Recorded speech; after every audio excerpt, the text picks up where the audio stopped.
Oh, yeah. Hot yoga problems.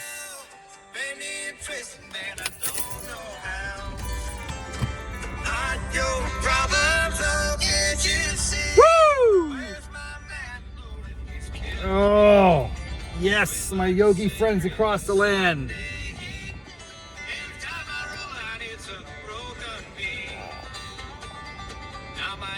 Oh, I had a crazy class today, my friends, my yogi friends across the land, my tens of listeners, brainiacs that you are. Thank you so much for tuning in for another episode of Hot Yoga Problems. I gotta work on this theme song.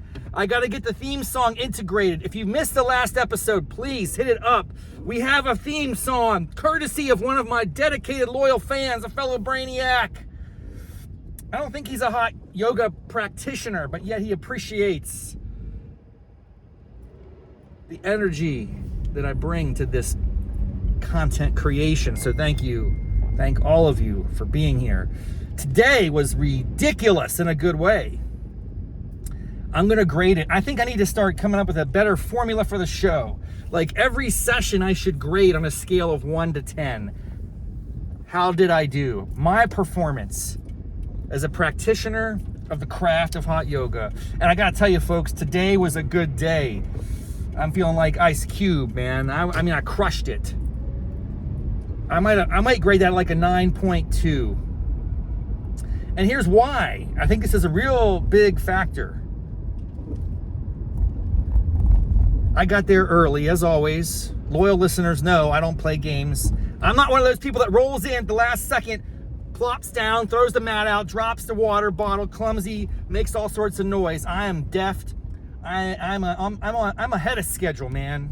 I always show up on time, ahead of time, so I can have my proper location, one of the four corners, so no one's up behind me messing around, sneaking up on me.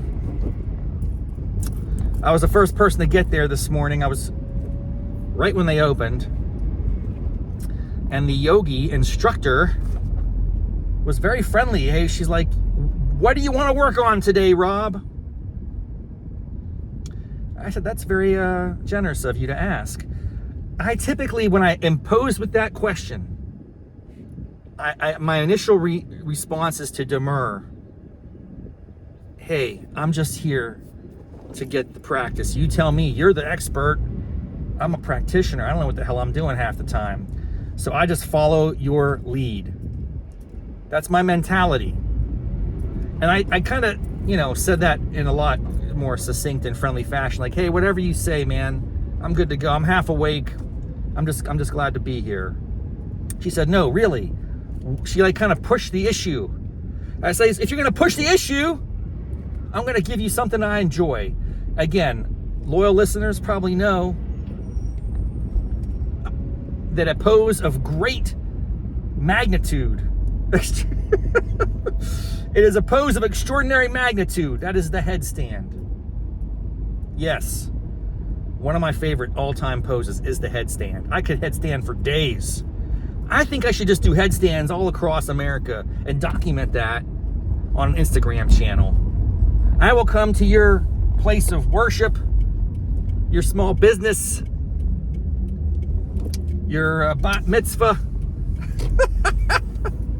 I will come to your 50th birthday party. I will do whatever you want me to do, man. I will come to it and I'll perform the best headstand of your life.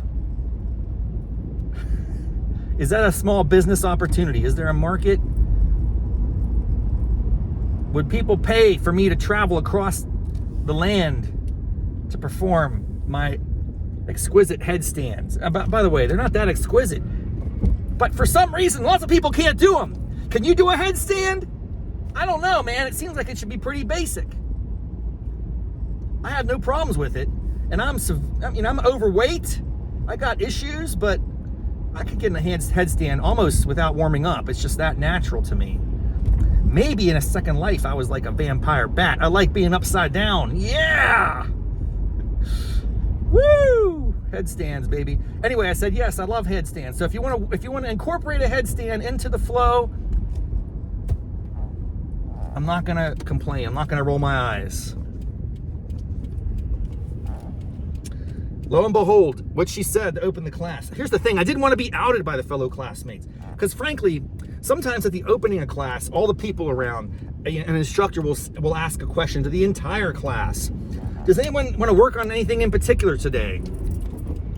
I never answer that question in an audience. I just don't want to be the guy who dictates the entire class flow based on my specific needs and whims and desires of the moment. That seems a little selfish to me. Therefore, I remain silent and forever keep my peace. But there's some people who jump at that opportunity, and I respect it. They were asked. It's not like they asserted themselves.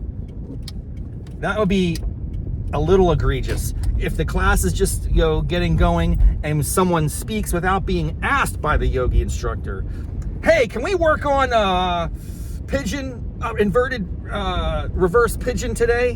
What? No. So that's definitely a non-starter. If someone does that, I'm probably going to slash their tires after class. Let's be honest. We don't want them coming back. I'm just kidding. I'm not a violent guy. I don't even aggress, man. I just don't do things like that. It's just a funny idea.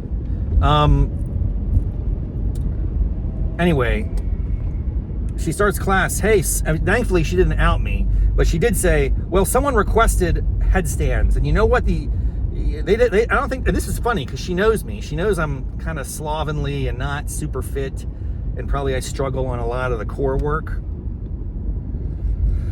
So she goes, somebody requested headstand today, so we're going to knock that out. We're going to get that into the flow.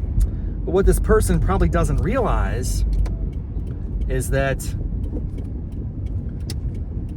to prepare for headstand requires a lot of core work. I'm not sure if this person knew that or not, but they're going to know it now. And yes, we did an immense amount of core work.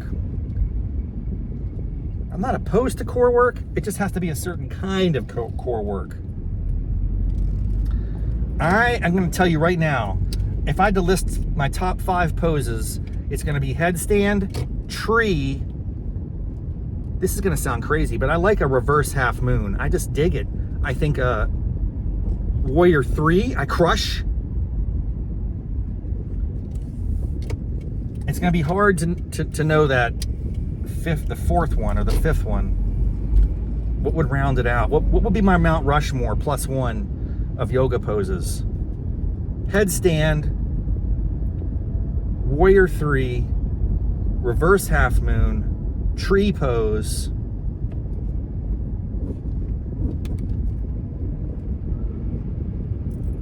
Gosh, I really got to think about this for a second. I'm not prepared.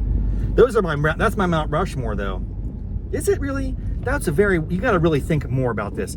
I'm coming back to you next episode. We're going to really validate it. Off the top of my head, those are the first 4 that really stick out to me. There are some peripherals out there. Like the crow. I crush the crow. I'll smack a crow in the face.